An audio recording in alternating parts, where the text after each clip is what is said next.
Greetings, I am Tom Earl. On this week's episode, I interview poet, activist, and entrepreneur, Lady K.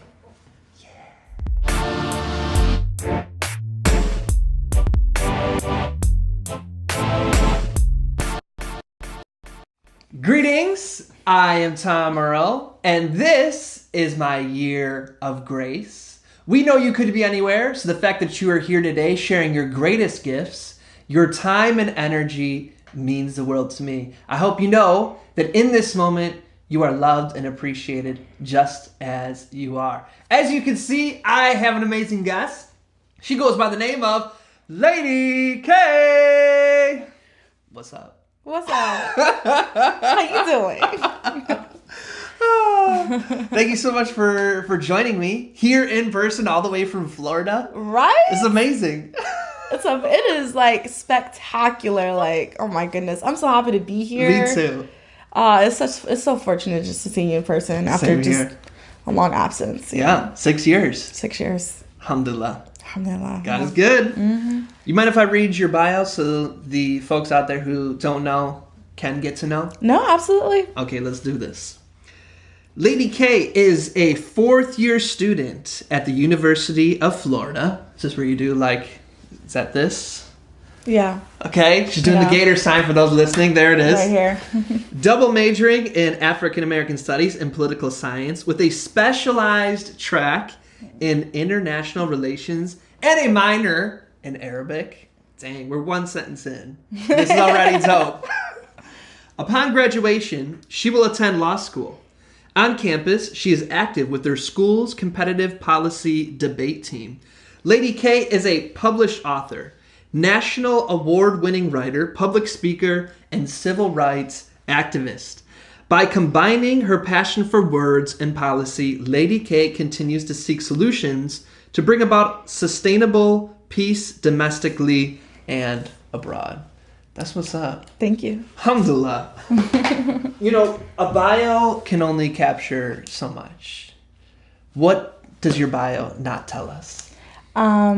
Well, it doesn't say that I run a show every last Wednesday of the month that has a open mic component as well as like a feature component. Mm-hmm. It is a community space and it's called Dope Mic, and we do a lot with the show. So we actually just raised money for these children who are living like in this historical Black community around the campus because they were in need of clothes and food and groceries.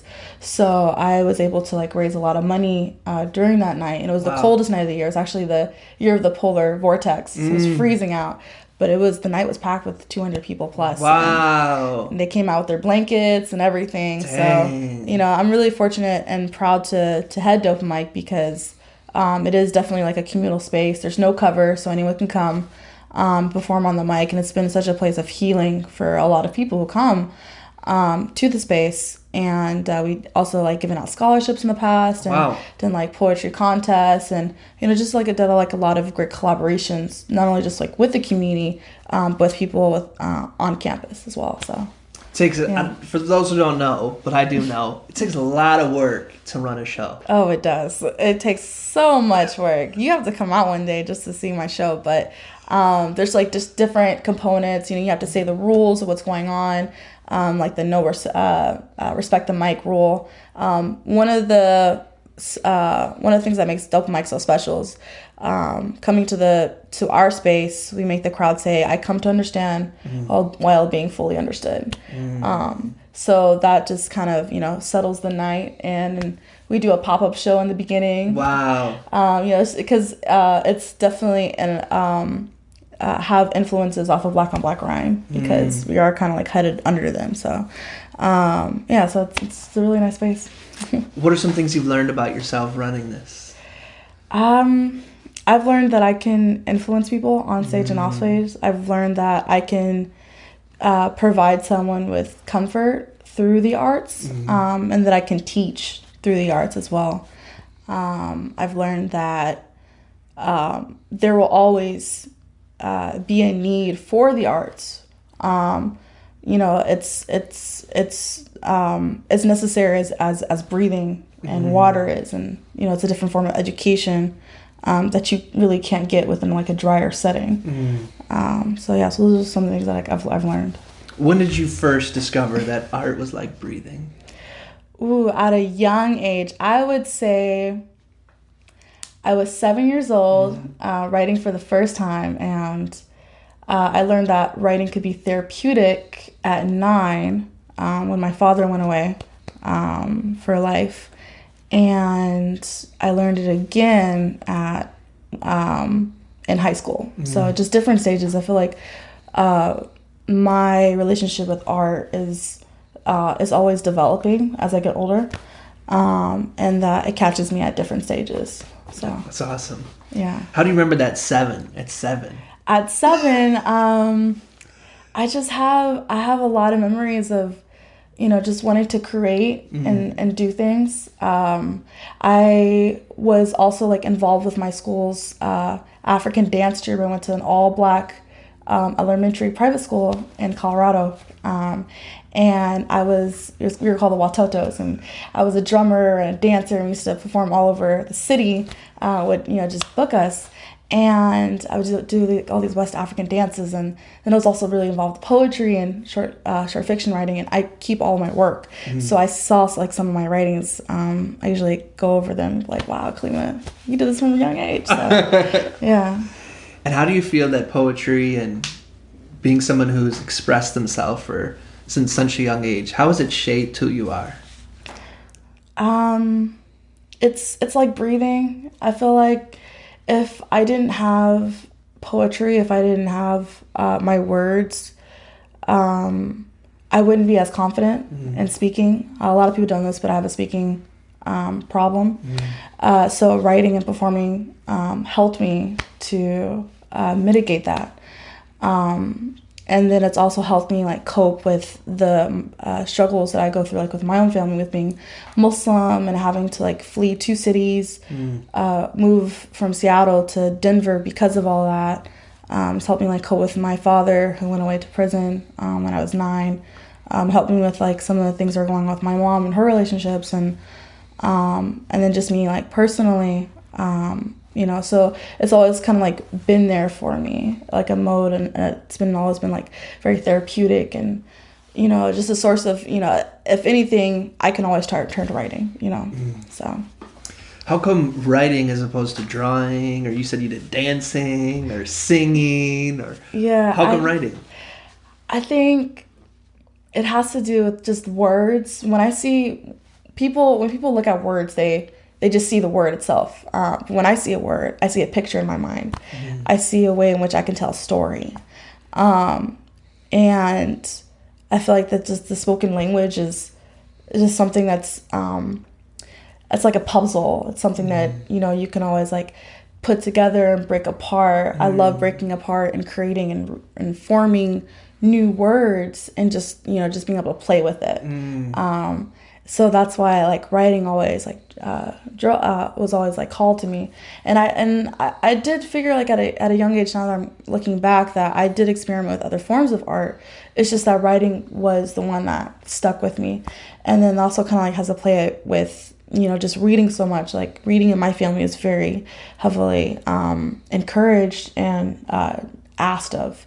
So like trips, I remember going trips to the library across from my house with my little brother, and in middle school, first year of middle school, when I moved to Florida, I was bullied a lot because I was Muslim, and we were just going through a lot of home problems. So because of the move, so I turned to reading a lot to be able to like get myself out of what was going on around me. So it became like my comfort space. So that's another reason like how reading and writing and admiring so many authors just kind of like developed my pathway towards writing. Side note, I think you should write a poem where that first line is, writing is like a puzzle. That's so deep. You know what? You're right. It is like a puzzle. You said that. I didn't say it. I did say that, but listen. Don't give me credit. You're right. Writing is like a puzzle. I created a poem. It's called Eclipse. I wish I brought my book for you. But you're in the book. Oh, and what? Yeah, and it was talking about like how I went on a hiatus for 2 years of not writing, and it was kind of like committing artistic suicide for me. And how there's just like times where like I just couldn't breathe because I wasn't creating, because there was nothing around me that that I could do that where I could write or I could perform. It was just a stagnating environment. But it was an environment I put myself in because after I went to performing arts school in ninth grade, and I left in 11th grade because I felt like I needed to get ready for college morally and religiously. So I put myself back into Islamic school. But doing so, well, it increased my religious values. For me, it also like hindered my writing values. Not to say that the two didn't really go together. It's just I didn't know at that time how to put the two together, and I didn't meet anyone. There was no one around me in my community who was both Muslim and a poet, and could guide me on what to do. So it wasn't really until I graduated or until I went to Black on Black Brian for the first time that I was able to see that. So that's my next question. So what brought you out of that isolating yourself from your own creativity? My mom, she took me to Black on Black Brian, and I saw my old crew from Brave New Voices and heard him say it, and it just reminded me back to like who I was, like claiming you're not just one person, like you're Lady K, like you have words, you have power, and just seeing my teammates, that just kind of helped me to bridge that and say, okay, I can do this, and then just also like going off to college, that just kind of helped me too. It was like, okay, we're that chapter's done with, no more artistic suicide. You're going to start over, you're going to college, this is a new stage for you. So let's bring this into the new era. And so for you now, how do you see Islam and creativity? Oh, definitely can be meshed together.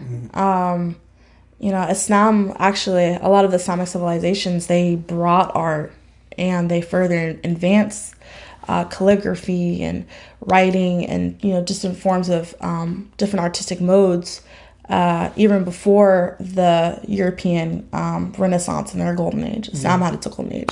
So it's very much always been a part. And I just learned recently just how powerful and influential poetry is within Islam, even before Islam. So, just the things, that's why I said, like, with me, art is always, it's a continuing relationship that just always continues to evolve. So, have you heard this story? I heard the story of like the Prophet, peace be upon him, said to, like, the person who was the best poet at the time, said, you can bring any poems you want, and I'm just going to bring one sentence from the Quran. And so then they were like, almost did like a poetry slam. And so the person read all, you heard the story? Yes. Isn't that amazing? No, but you have to tell it for them. Listen, you got to continue. So they could bring any poem they wanted, and the Prophet said, I'll just read one sentence from the Quran. And so they did all their poems and all this. And these are people who were like genius poets. So they really understood the power of poetry. And then Muhammad, peace be upon him, read one line. And people are like, SubhanAllah, this could only be created by God. And I sometimes personally wish that I understood like the complexities of the Arabic in the Quran to experience that the way those poets back then did. But, even that creativity. I'm not saying the Quran's poetry, but it must have that aspect in it. Oh, yeah, no, absolutely. And that's something I'm, learning now. It's just, just how powerful the Quran is in it itself. Like, within my Arabic classes, it's talked about like how Quran has the utmost highest level of formal Arabic, and that if you ever just want to learn, not just like classical literature, but just how influential like Arabic is, you turn to the Quran just because of how it's structured. And that's like considered like one of the miracles of the Quran. It's just the way it came about and the way that it's written. So something you were just talking about that like 2 weeks ago in my Arabic class. So yeah, that's deep. Well, I appreciate you bringing this up and sharing your experience with us. Thank you. Well, folks out there are probably wondering. Yeah. We've set the stage. Okay. Would you be willing to share one of your poems with us? Yes, I would. Absolutely. What's the name of this poem? Okay, so this poem is called Preface. This poem is an introduction to who I am, and then just kind of like what I'm about, and in regards to what is my focus in life, and like what's a little bit about me. So that's my first poem, and it's actually the poem that I introduced to people at my show. So there's something called for Popup, for those of you guys who don't know. And Popup is at the beginning of a show, an artist or like a multiple forms of artists will go into the crowd and they'll start doing poetry. And your voice has to be really loud and it quiets down the crowd. And it's just kind of like an introduction for the show to begin. And so during Pop-Up, this is the piece that I always say to get people going. Nice. Yeah, and then I share it with other spaces. But yeah, this is this one. Let's do it. Okay, cool. I am a dragon that spit acid in the form of fire. I'm sired from African queens and queens stolen and sold into slavery. From the Seminoles and the Cherokee stripped off their land to make room for the European man. From the European man I come. Don't know whether it's from the rape and pillage of my mothers. Like beasts, like cannibals to satisfy a carnivorous mind for God, gold, and glory. Or from the beautiful story of unification, crossing two worlds stitched into one nation that is me. I am history. From my great-grandpappies flaying lynches behind trees, to Tuskegee airmen flying for freedom and victory, and Black Panthers leading the oppressed to fight. I am a Muslim Black female knight, combating terrorism, terrorizing my people's plight. See, ethnic cleansings and genocides drive my Muslims to suicide and praying death comes quick. Muslim kids bullied in these schools by their peers and their teachers because they are different. I am a leader, acting for those who can't use their voice because their only choice is to be put down, broken in, and enslaved like animals, like property, like pets. I am an empress for my women of color, an ambassador sent to say that you are gems. Beauty comes from the strength of your curls, the embracing warmth of Mother Earth embodied in your dark skin. I am cultivator, where revolution and innovation stem from flowers growing in my garden. And I'm just getting started. To plant peace and cease the ignorance spreading weeds like racism and violence. I am daughter to Warrior S, who first gave me guidance. Daughter to the first man I ever loved, made me believe I'm a diamond. Sister to many who are the bricks of my foundation. I am unique amongst my generation. I am a jukebox unplugged. I don't politrick the masses massacred for the sake of lies.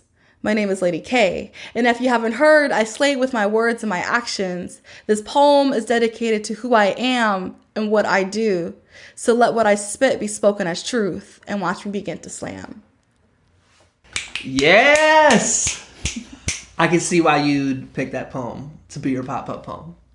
That's powerful. Yeah. So tell me, when did you start to write that poem? It was the summer after graduating high school. Mm-hmm. And I created that piece. It just came to me. Some poems are like breathing. It's easy. It just comes to you. It just flows. And that was a piece that flowed. It just flew for me. And I just started playing with it. And then what's interesting about poetry is that written poetry can be slightly the performance part of that written poem can be altered or different. Mm-hmm. And that's how I kind of like play with my poetry. Mm-hmm. So for me, written poetry is different from like performing poetry, just because for performance poetry, you're trying to interact with the crowd and you're trying to figure out which words work best for your mouth. Mm-hmm. Versus, you're reading something and you don't have to think about what you're saying. Mm-hmm. And then also like with my speech problem, I also have to be conscious and aware of what I'm saying so that I'm able to articulate myself. So that's, that poem just came to me and it just flowed. And I was like, okay, well, this is perfect. Like, this is, who I am. And And yeah, it's always kind of like been my piece ever since. It's always like, I feel like it's also always an evolving piece for me too, because I'm always playing with it. Mm-hmm. Yeah. There's a line, like one of the last lines, that says something to the effect of like, this poem is dedicated to. Do you remember what that line is? Yes. So I was saying this poem is dedicated to women of color. Number one, because women of colors are kind of like being degraded, have always been degraded by society. That's one. And then it's always dedicated to my family, who look up to me and who I'm always, trying to be a role model for. Yeah. Yeah, it sounds like the whole piece, that was even before that line when I was listening to it, that where it's called preface, it almost sounds like dedicated to. That this is who I do this for. This is why I do this. Yeah, and I also like dedicated to those who who don't have a voice, because like I said, their only choice is to be put down, broken in, and enslaved like animals and like property like pets. So it's just different people who I advocate for through my writing, through my art, and then through the things that I do outside of art. Yeah. We all have choices in life, and since you're somebody who's super smart, you're gonna have all these degrees, you're gonna get your law degree, you were able to master the power of words, and like you said, you can influence people on and off the stage. There's the pathway you can use all of that to just create selfish gains, but from all the things you dedicated it to in your poem, clearly you have a mission greater than yourself. Thank you. You're welcome. Where do you think that comes from? What has shaped that those are the kind of decisions you make? My parents.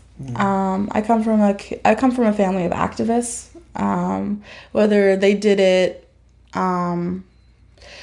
through the military, because I come from a military family, or outside of the military, like my dad's family. It's always about service. Service to others. And that's something my mom has always, made sure she implemented within our life, and something that she carried out. She always told me that, Kalima, make sure you have your bread and butter, but the other thing that you need to make sure is that you're giving back, not just to your family, but to the community. So, watching my parents and the way that they give back, watching my grandparents who did the same, and then my great grandparents, just service and being that vessel to other people creates the highest form of gratitude, because it shows how grateful you are to God, and also like it makes you appreciative of what you have, and then just seeing someone happy, like there's so much gratitude, and there's so much to be happy about when you give something to someone else, when you share something. So that's, like I said, something my parents just always like instilled within me. So yeah. Alhamdulillah. Yeah. May Allah accept. So for you, what does activism and social justice mean? You have that in your bio. You talk about it in your poetry. Yeah. What does it look like? 2019, what does activism and social justice mean? For me, I think it means two things. Being in service of others who do not have what you have, in terms of equity. Not necessarily like equal value, because everyone's different. For me, social justice and activism means a better quality of life, whether it's in education, housing, health, jobs, any of those aspects and or more. But also I feel like social justice and activism also means dignity and respect. I feel like those are two values that are missing. When you have respect and dignity for another person, you can put aside your differences in order to work towards not just a common goal, but also working towards making sure that person has what they need, that you yourself doesn't have. So it's also like a play on being selfless, and then also like it means to me is just mitigating how systemic racism kind of plays into the system, because some things are not just on a societal level. Things are, some issues are a lot deeper than that. And it goes to like that kind of like that systemic play on play that makes, things the way that they are, whether it's to like how jobs are created or how the government is set up, or, just how like lobbying and, corporations work. So for me, it's also just, being mindful of that, and also being aware of how anti-Blackness and anti-Indigenous, how those kind of like forms work within the system. So it's not, I feel like with social justice and activism, it's not just looking at what's wrong, but it's looking deeper than that and looking at the roots of why it's wrong. And where does that come from? And then how does that affect us today? How's that going to affect us tomorrow? What can we do about it? What are at least some of the things we can do? It goes beyond of, me and you having a conversation, having that cross-cultural interaction, which I learned at Anytime by him. But it also, talking about, okay, let's go deeper than that, And it also has to do with admitting that you're flawed. I feel like, we're humans and we're going to make mistakes. We make a lot of mistakes.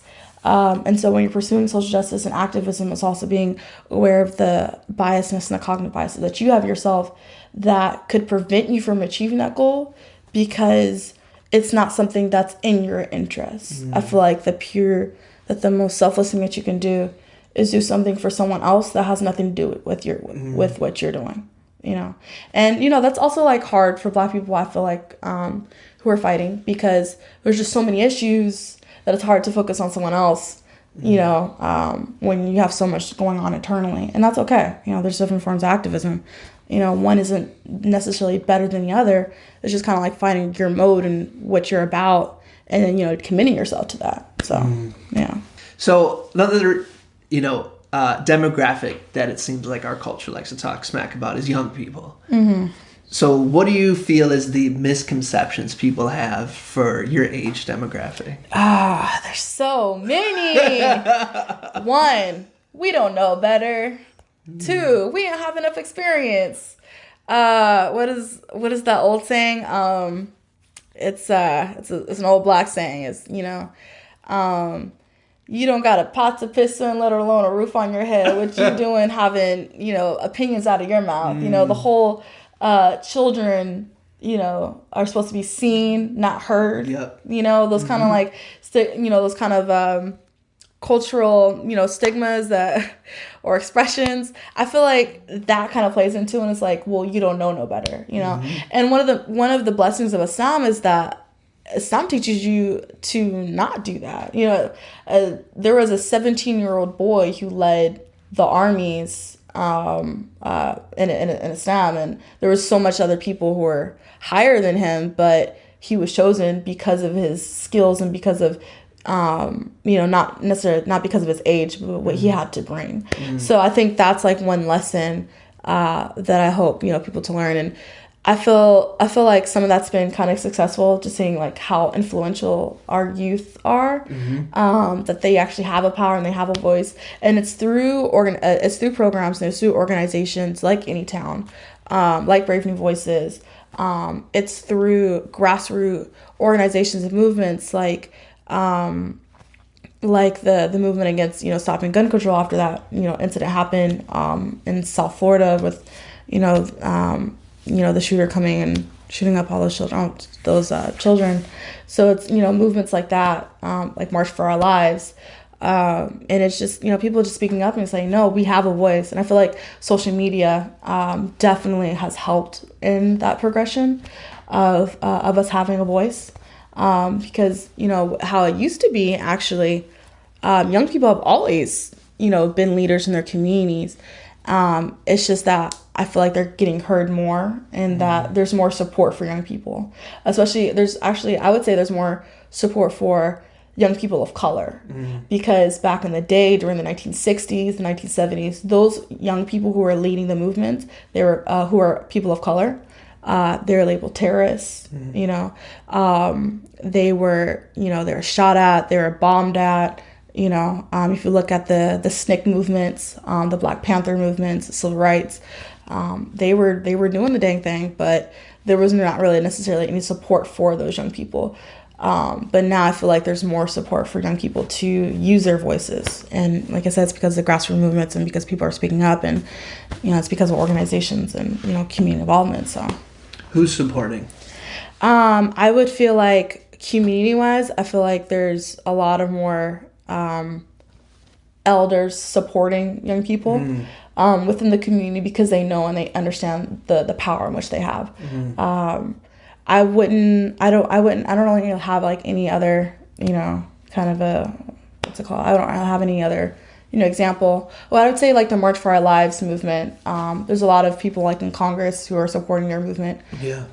And a lot of like just people just reaching out, because they've, had such a profound influence on, gun control, and, by them sharing their experience and going on tours and, being backed by certain people, like that's been amazing for them. But specifically when you're talking about, youth of color, it's definitely still progressing. I wouldn't say that their voices are being as heard as people who are not people of color or youth of color, but it's there, and there's pockets that are there, and it's still growing, and it's, so. I feel like because with social media, there's no longer the same gatekeepers. Right. Exactly. There's no longer, you share, something happens, and in an instant it gets spread,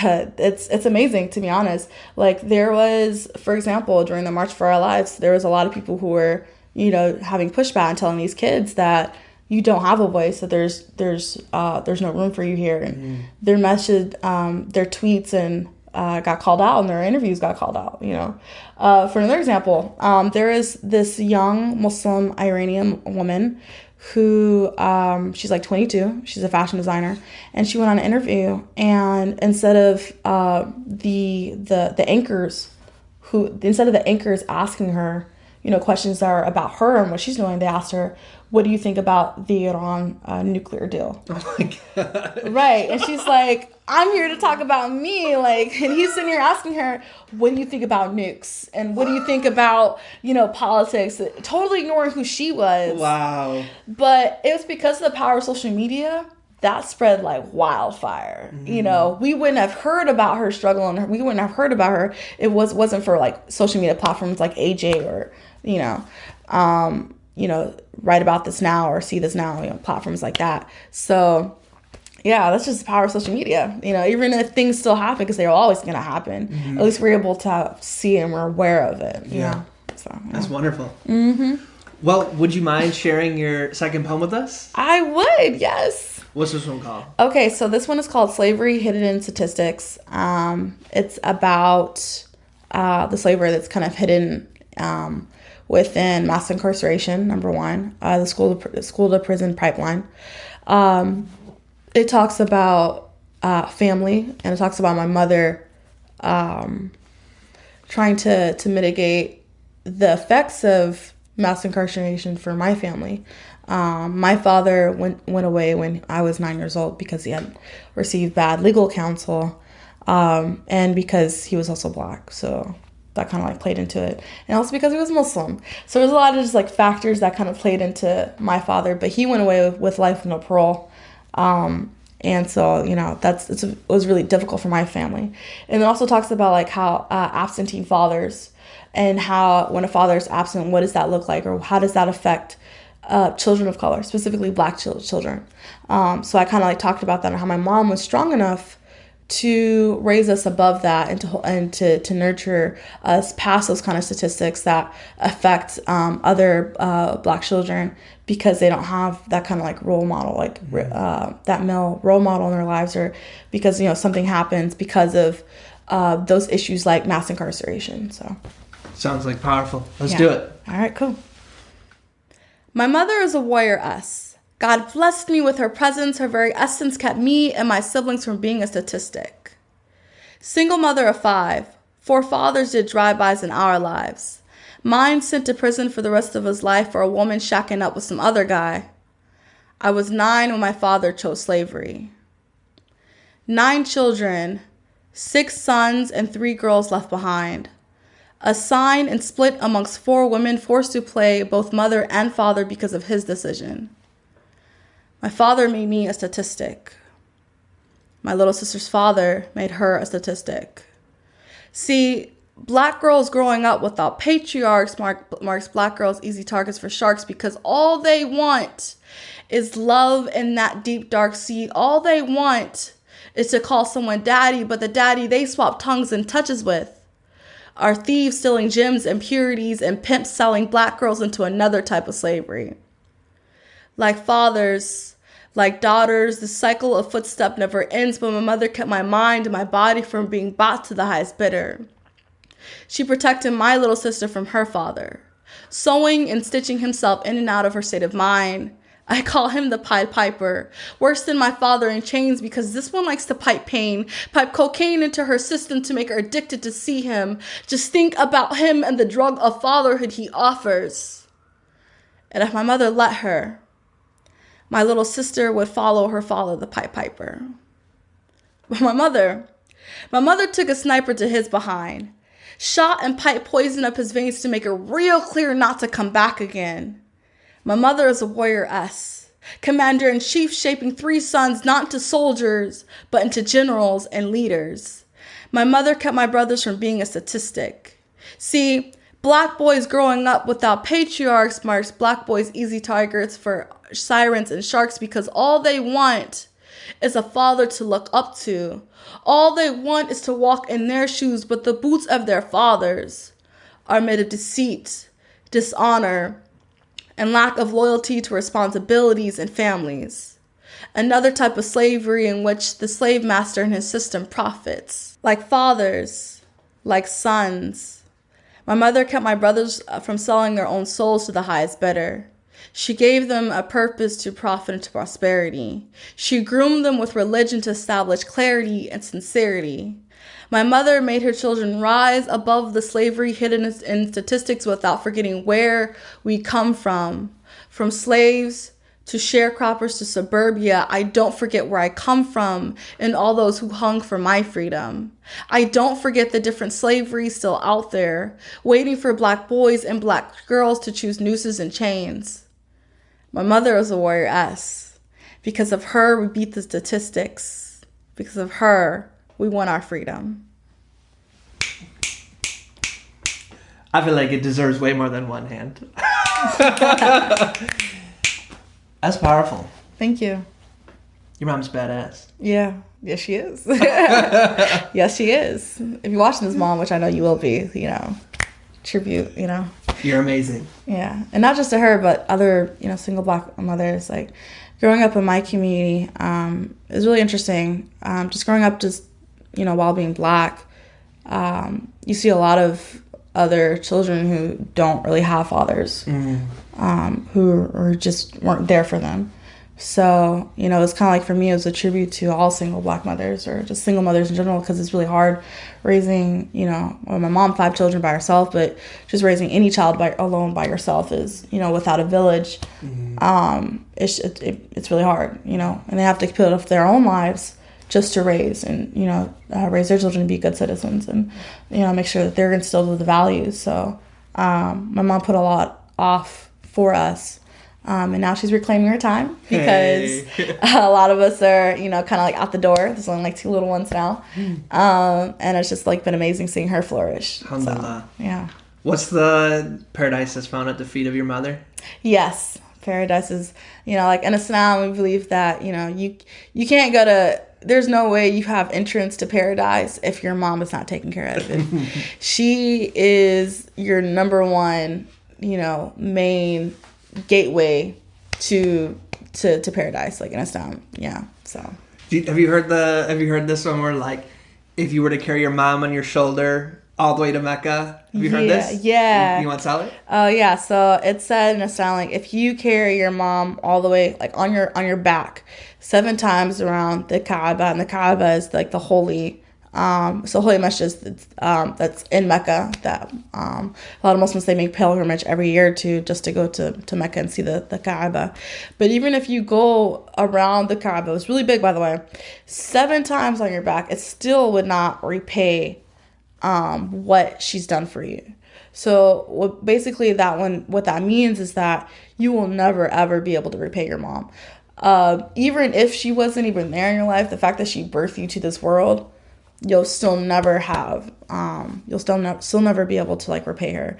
There's another one I was saying, like, who, in the order of who you pay your respect to, it's like in Islam, it's God, the angels, the prophet, and then your mom, and then your dad. But your mom is always first before anyone else. So yeah, that's wonderful. Has your mom heard this poem? Yeah, she has. When she heard it the first time, she started crying. Yeah, my mom, she started crying, and she was like, I was like, okay. So. While it does have this part where we're talking about how awesome your mom is, it also has the other part where you're talking earlier about the systemic and the personal racism. And it seems to encapsulate that, how both the systemic system, like what you're talking about, also affects people on a very personal level. What was the journey for writing this poem and expressing this way? I flowed it out in 3 days. I flowed it out in one session. I was outside. I live in Florida, y'all, so the weather's nice, and February is when I wrote this. And, I'm outside on the patio, I'm just flowing words. It was the beginning. It was in the morning time. The morning time for me is always, like, a really great time to write. And I just started to think about, what I wanted this piece to say.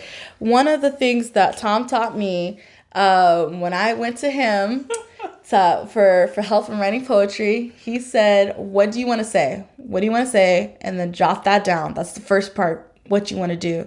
And then from there, that's how you want to flow your piece. So I always kept that in mind. So that's exactly what I did. I put, what do I want to say? And then I flowed everything I wanted to say. And then it just kind of like came to me. And I just started just writing and flowing. And, like one sitting. And I just kind of polished it over the next like 2 days. And I was like, okay, bam, this is good. So I wanted. What was that thing you wanted to say? I wanted to say, Mom, I love you. I respect you. Thank you so much for raising me and my siblings. Like, it wasn't easy, The poem was also the first time where I've addressed the fact that my father was in prison, because in all my other pieces, it was never explicitly said.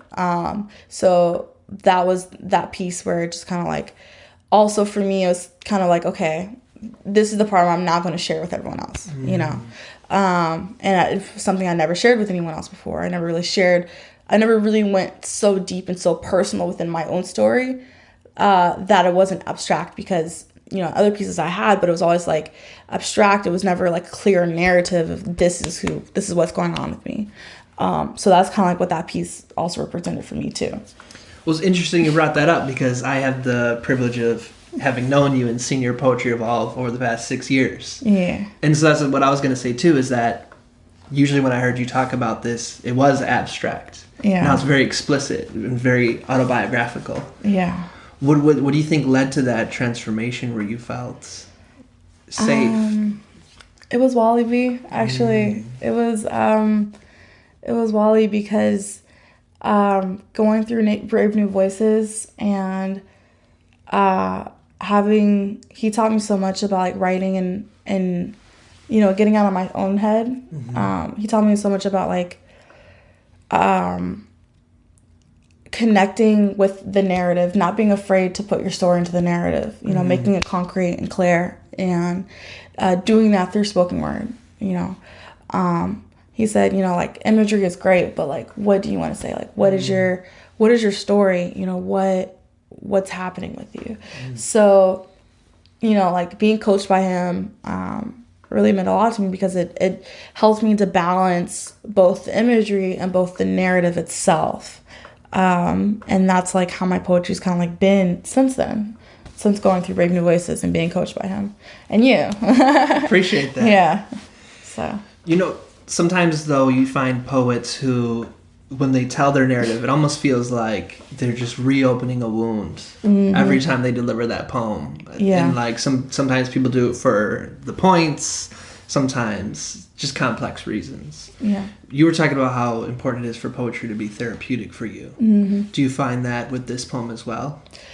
It's so interesting you say that, because if I don't read a poem that I've written for a very long time, it does reopen something. For me, it's like, wow, I'm shedding a tear. What is this like wetness from my eyes? So, or anytime I drink coffee, actually, because for me, coffee is like, it kind of like increases my emotions in a sense. So, if I'm drinking coffee and I'm seeing this poem, I'm like, oh my gosh, I felt so emotional. But if it's something like in my arsenal and I'm reading, every kind of like once or twice a week or something like that, or something I use to perform, then it doesn't necessarily like open a wound, but it makes me think about deeper what I'm trying to say and the space in which where I'm saying it. So that's another thing. So like I went on tour in November with Pinch a Penny Appeal. Penny Appeal USA. And the tour is to relieve poverty within the United States. It was an amazing tour, and I was able to go to Houston, and I was able to go to Falls Church, Virginia, which is near DC. And I read that poem, and I felt amazing reading it because I saw so many, different faces in the crowd. For me, it was kind of really personal reading that piece because I'm in front of a Muslim crowd, where in the Muslim community everything's kind of like it's not open, Muslim, like you won't necessarily hear about people's problems, versus when you're saying this in front of like a non-Muslim crowd where everyone kind of like shares or overshares, or there's a lot of information going out. But when it comes to Muslim community, comes to performing in front of like people who are Muslim, it's more special because you never know if someone else is going through that in the crowd at the same time. You don't know what their home life is looking like because everything is just kind of like so secret. People don't preach their problems. So for me, it felt like, okay, I'm saying this poem and maybe someone in the crowd is feeling the same way that I'm feeling. At least I can give some kind of comfort that, hey, you're not alone. There are other people that are going through this too, and we're going to get through this together. Yeah, so. It reminds me of that sometimes to heal, you do have to open up a wound. Yeah. And then you can heal together. It's true, yeah. It reminds me too, I was hearing some of the founders of Me Too talk about how being able to say, I'm also going through that, to see somebody else when they talk about trauma, be able to say, I experienced that too. How just that recognition of, I'm not the only person going through that is so healing. And hearing you say that, although it can be hard for you to read it sometimes, that that it's helping people heal who are listening to it by seeing their story reflected back to them. Yeah, I mean, there's some pieces that I've written that I will never read again. Yeah. But, at least like not my current state. But, they're out there. Yeah, so. It's powerful. Well, appreciate you doing that for everybody. Thank you. Yeah. Would you like to read your last poem for us? I would like to read my last poem. What's this one called? It's called Breathe. This is a very special piece because I wrote it when I was feeling very anxious about who I was and my identity and where my place was in the world. So, as Thomas told you guys before, I am a policy debater with the University of Florida. And so what I do is that I engage with a lot of like Black literature and Indigenous literature. And I have to research a lot of like themes and different like theory and frameworks. And so through the debate, I came across a lot of research that was like, wow, this world is really messed up. There's so many things that's wrong that's been affecting Black people that I had no idea about. It was kind of like putting the reason to behind why I was feeling this way. So it gave me like, okay, Kalima, you're feeling this way when you're in this space, and it's because of this reason. Like microaggressions and macroaggressions. Yeah. It taught me about that. I was like, okay, this is what you're feeling this way. That's that's putting like the name to the face, you know, of the emotion that I was feeling. So I got like super depressed because I'm like, wow, like, is the world really so anti-black? Is these things really happening because people are like this, because the system is like this? So it just dragged me down, and, you know, it made me feel really angry, like, all over again. And a lot of like other people have this experience. I was talking with a lot of people who do debate, and it's like when you come face to face with what had happened, like, stripped it down. It's like whenever it's like in a learning process, like, you know, coming to the head of the trauma that you didn't know you were suffering from until that moment. For example, if anyone has ever seen like 12 Years a Slave, or, you know, those, you know, really powerful slave movies, or Roots, or anything like that, or just recently Fences, and you have that feeling, you're like, whoa, what is this? Imagine that feeling for 2 years to debate. Just a constant motion. And then also having to debate people that debate other people who don't believe in what you believe in. And it's like, well, and trying not to take that personal, because at the end of the day, debate is a game, but it's really not. So it becomes more personal for you, versus, you know, trying to tell someone, my life matters, my problems matters, and then someone having to debate against you and say, well, no, either your life doesn't matter, or this is how I think we can do it, that's better than what you think your self-care is.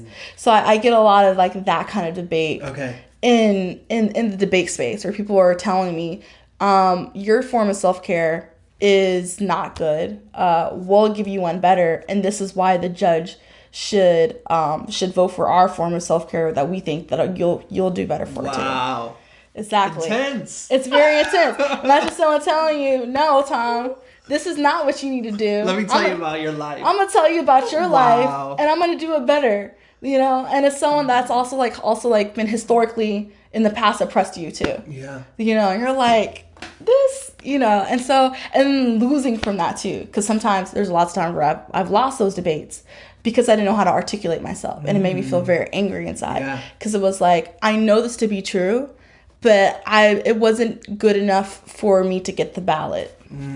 So that's what this poem is about. That's what right. it's about. That's a good setup. Yeah. Let's do this. Yeah. So I just, at the end of the day, I had to learn how to get past that and just to breathe. And that's what the poem is about. Breathing.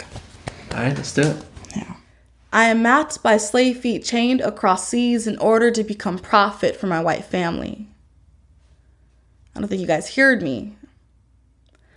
I am mapped by slave feet chained across seas in order to become profit for my white family.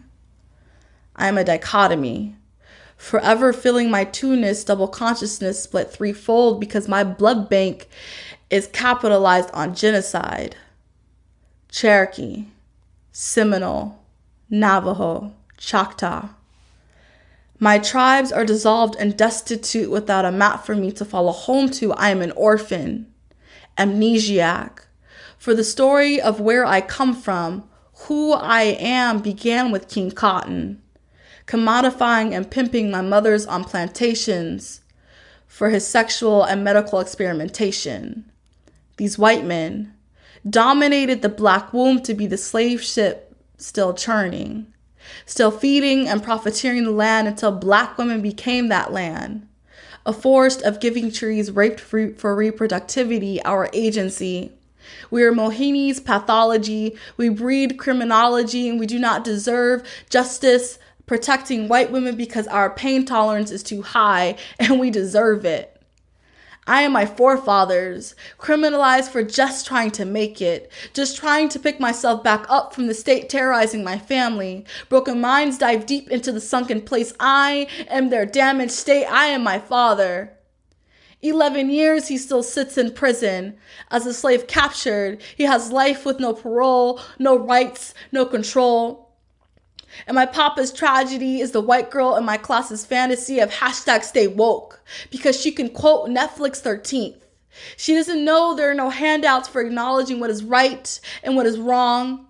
There is no redemption towelette for her white savior's complex that can soothe her white tears. Just as there is no reparations to soothe my native and black tears, there is only fear. that racism will colorblind my white kin to deny 10 million colors counted because I just don't see color. I mean, I just don't recognize your skin color.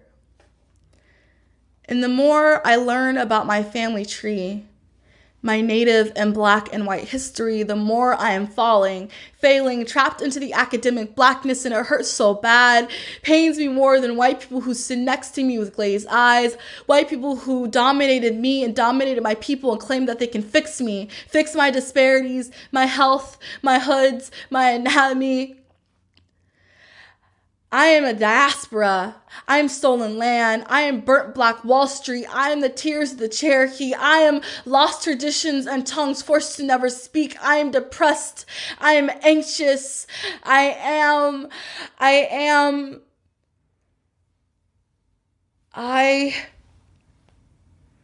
learning how to breathe. I am taking this history as not just my history. And I find it stitched between different shades of skin found out beneath one sun. 6,500 mother tongues sing to every beat, singing out heritage and history. And together we cry out, we are what they fear will move the world forward in a realm where they no longer exist, in which our chains are irrelevant. We are the shifting sand they plan to weigh down, as if liberation will crumble under a crown best worn heavy, as if our people aren't ready for our bones, our backs to be molded into metal bars and iron shackles and steels. We are power. We are revolution. We are love and strength and grit.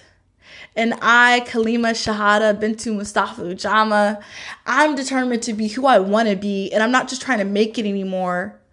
I'm not just trying to survive. I'm trying to live it and enjoy my time. I'm trying to live my best life. And my first step is learning how to breathe.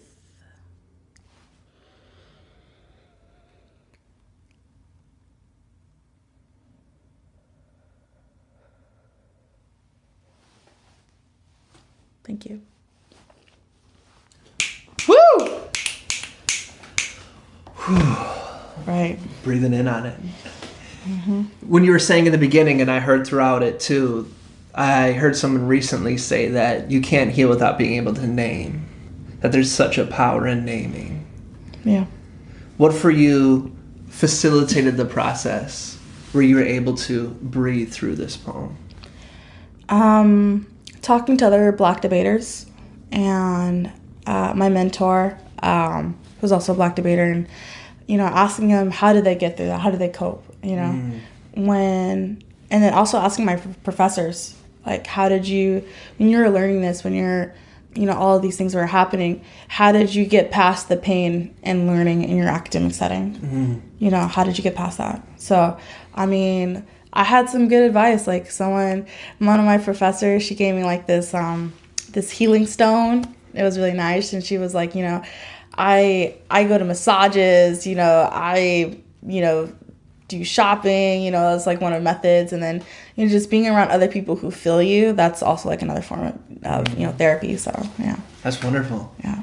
So, for a lot of folks, there's a short lifespan in activism, social justice, change work, because it's such a high burnout rate. Yeah, so true. What keeps you from believing in the world's ability to change? Repeat that question. What keeps you believing in people and the world's ability to change? This work. What keeps you having hope rather than going into apathy and being like, oh, it's not worth it, I'm giving up? This question right here. I should debate this question. It's very true. What do you mean? So, in debate, there is this belief that pain. There's this belief about ontology that blackness or being black or being indigenous, it exists within a fixed structure, meaning like you will never go outside the slave body. You were always going to be a slave in your fixed state no matter what, because of all the things that are happening. So it's kind of like, you know, and being a slave is equated to being not human whatsoever. And so like having those ontology debates, you know. Ontology, what's that?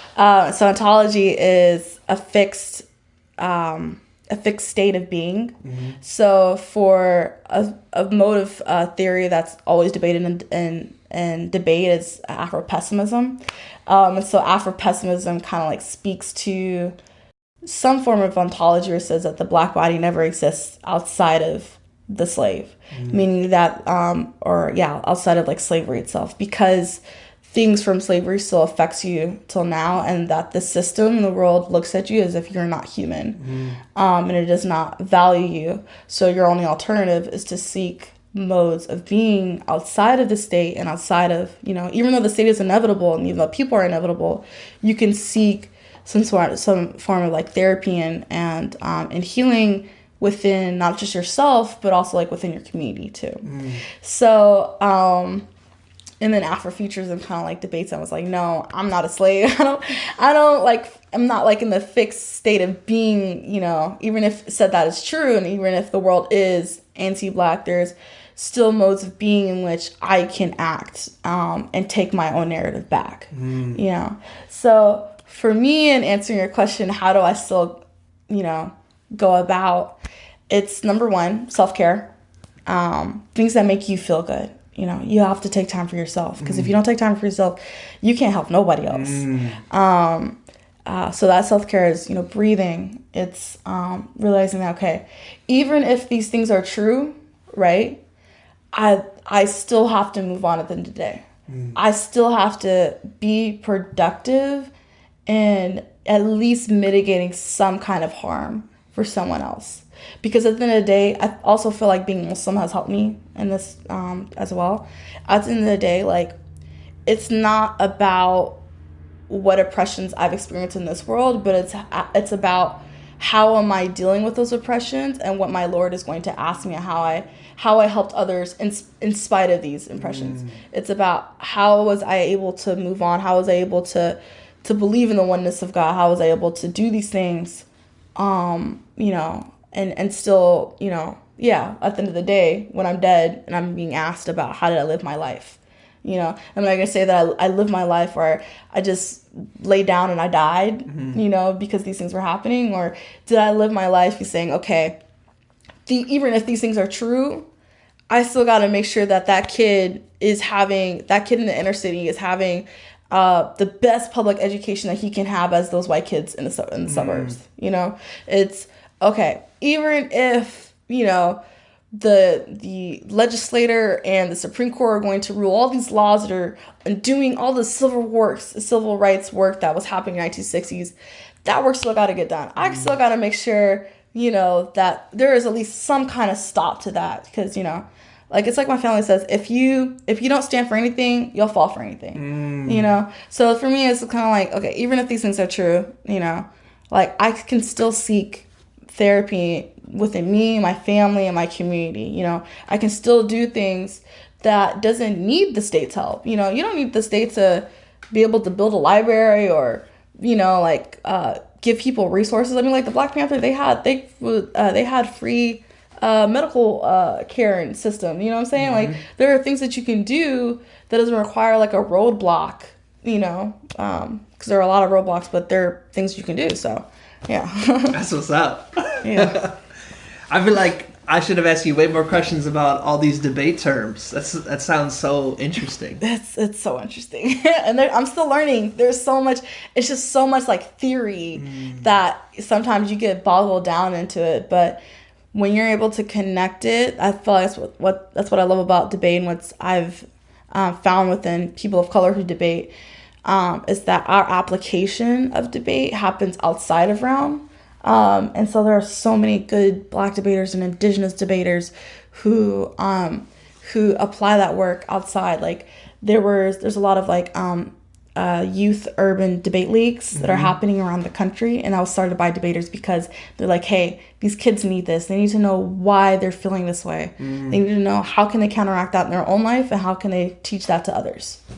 So that's that's why I love debate, and that's why I love at least the debaters of color who do these work, and the debaters who who are allies of those debaters, and was able to carry that work on themselves. So, having come from the dialogue background of like Anytown and that kind of facilitation, how have you found dialogue and debate? How have you found those tools? Because sounds like you're using both of those to try to end discrimination. How have you found the tools compare? I loved Anytown. Okay, if anyone's from Tampa right now, if you're in that area, look up Anytown, Tampa Bay, because that was the first place that I learned about diversity. I learned about other people's problems. I learned so much at Anytown that it helped me figure out what I wanted to do in my life. That's what Anytown gave me. And meeting you.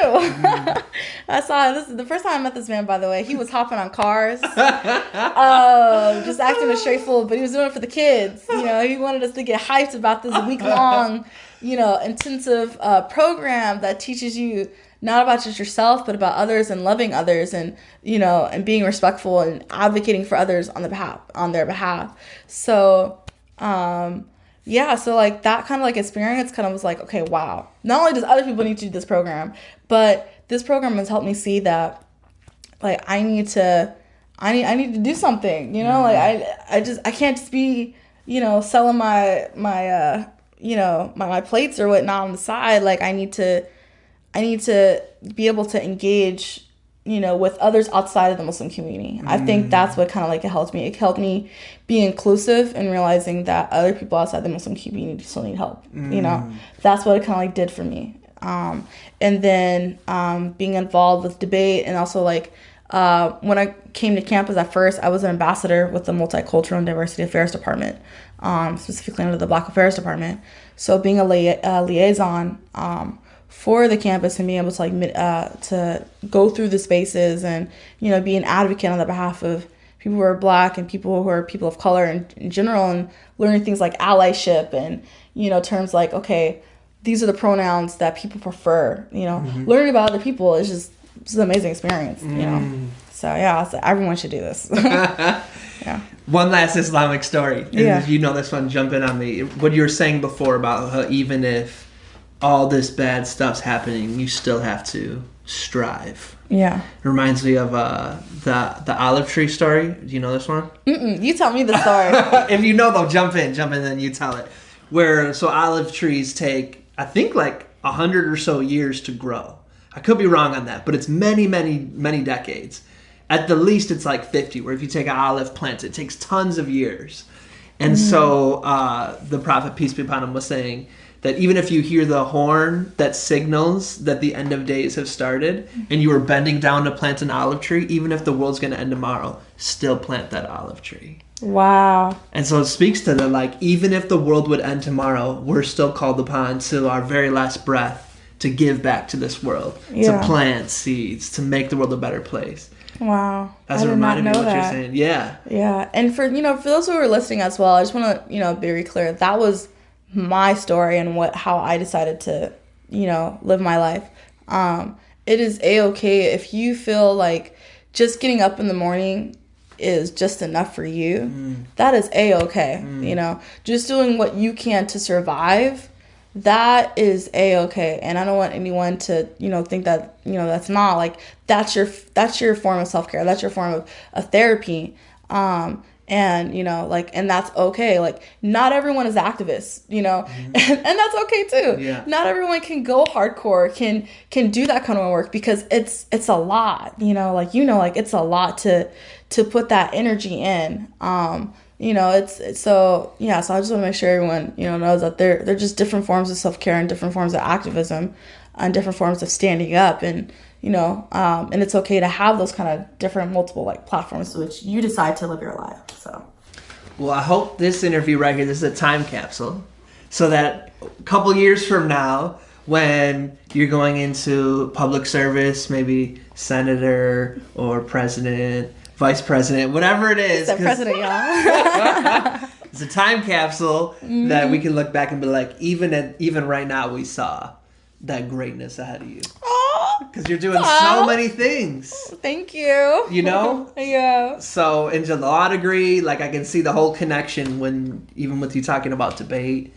So thank you. Yeah, greatness is on your horizon, so keep striving. Thank you so much. Inshallah. Inshallah. Soon. So 2 questions for you, and then we'll head out. Does that sound good? Yes. So this is my year of grace, and so I pick a year every year. I pick a theme to explore with my guests and to explore in my life. Okay. So this year is grace. So what for you is grace? Grace for me is having a sense of dignity. It's that dignity is for me is loving yourself and being respectful for yourself. And it's not just like having respect for others, but even if the world, is not kind to you, you have, for me, it's saying, well, I don't care if the world doesn't have kind for me. I'm still going to do me. I'm still going to be there for others. I'm still going to have that dignity to stand up at the end of the day and say, this is who I am. And I'm not going to let the world or anything that the world throws at me or any kind of test that comes my way, kilter me off, that has me like tilt off my road. That's what dignity means. And then also just one thing that I feel like that kind of form of that definition of dignity is kind of expanding for me currently to having forgiveness and kindness towards people who do not have kindness for me. And I'm going through that with my grandmother just passed. And so they're just watching my mom. I've learned that lesson because she's had to deal with family members who don't respect her faith. She had to deal with ex-friends who just popped up in the middle of nowhere saying, I'm sorry for your mom. Like friends people who have done her wrong. But throughout all of that, she said, you know what? Alhamdulillah, which means like all praises and thanks due to God. Like I'm let it go. I'm not gonna forget. But I'm going to forgive because at the end of the day, not only do I want God to do that for me, but it just brings such a release and it brings dignity, to have that kind of like self-worth and self-respect. So, yeah. That's powerful. Yeah. I appreciate you sharing that. Thank you. So for those listening who are active listeners of the celebration, you will have connected that Lady K is the feature for this Sunday's live and online expression session, which is going to be March 24th. Noon if you're on the West Coast, 3 p.m. if you're going to be on the East Coast, like Lady K will be, 2 p.m. if you're in like Chicago or Wisconsin, 8 p.m. if you're in Nigeria or London. So you can join from anywhere in the world because it is online. So you can join by phone, by video, wherever you're at. It's going to start off with a writing workshop. And it's going to culminate with a featured performance by Lady K. So we'd love for you to join us. All of the show notes for today's episodes, including how to register and all of Lady K's social media links, are going to be tomrell.com/LadyK. tomrell.com/LadyK. tomrell.com/Lady K. There it is. So check that out. We'd love to have you join us. I appreciate so much for you stopping by and in person. What a blessing. And just sharing your gifts, your energy, your story, all of your truth with us. So I appreciate that so much. Thank you. My pleasure. I love how the circle, it just comes back. You know what I mean? Yeah. Say life is like a spiral. It is. It is so like a spiral. And, just being out here, who would have known, like a time of sadness would also be like a time of joy. Alhamdulillah. Yeah. That's the circle. Yeah. It's the circle of life. Yes. I love it. Is there anything else that you wanted to speak to before we sign off? No, not really. Everyone just, keep listening to this podcast because, oh my goodness. So that's kind of it. Hey, you heard it. Amen. So here's our ritual. Here's how we end. Okay. Is, first of all, Is there any place, I'm going to have all the links, but is there any place that folks specifically can share with you how much they appreciate you? Well, you guys can go to ladykspeaks.com. That's ladykspeaks.com. You can also follow me on Instagram, which is ladykspeaks. Or you can also follow my show, and there's just kind of things that we do during the show. And it's at Dopenmic, DOPENMIC. And that's also on Instagram too. So, yeah. Dope City. And I hear you have a book. I do have a book. You can also, if you would like to purchase my book, some of the pieces that I performed today are actually in that book. It's called Pi Day 3.14. You can buy it on my website, and that's ladykspeaks.com. So. And Adora and I have that book on our bookshelf. So if you want to be cool like us, get the book. I think it's the only thing that makes us cool. People usually come over and are like, y'all are boring. Oh my gosh, but look, you have Lady K's book. And then we're instantly cool. I didn't even know that, guys. Yep, it's happened like 30 times. Wow. So, thank you. Yes, thank you. So be sure to get Lady K's book. You will enjoy it, especially if you like poetry. If you don't like poetry, why are you listening to this episode for this long? Anyways, so I'm assuming you like poetry. Get yourself that book. If you're on the go, if you're driving and you didn't catch all those links, once again, just go to tomrell.com/LadyK or tomrell.com/blog, and it'll be the most recent episode. Sound good? Yeah. Here's how we end. Okay. I like for you to have the last word. And so this is what I'd like you to finish with is, what is your invitation to those listening? And we've already done the promo. They know to visit my website and your website. So this is more like, what would you like to invite them to consider, to think about, to be, to do? What's your invitation? My invitation is to think about what mode of self-care you prefer. Mine is through writing, it's through poetry. It's okay if it's not the arts, I have a friend whose self-care is through video games, and that's what he does, I have another friend who just works on cars. That's his form of self-care. The world is kind of harsh, sometimes, and we have to take time for ourselves in order to get up out of the bed every day, to go to sleep, peacefully. So I would invite you to figure out your form of self-care, and how you take care of yourself in this world. Because at the end of the day, it's going to be you, yourself, and yourself. So yeah, that's my invitation. Appreciate that. You're welcome. And thank you so much for joining. I appreciate it. Thank you. Yes. And to all those listening, as always, we're wishing you peace and blessings. Thank you. We rocked it! We really did. Woo! One more thing. I'd love to continue the conversation. Feel free to join me at tomrell.com/join. Subscribe below, or let's connect on social media. Tom Earl Artist. Thanks again for watching.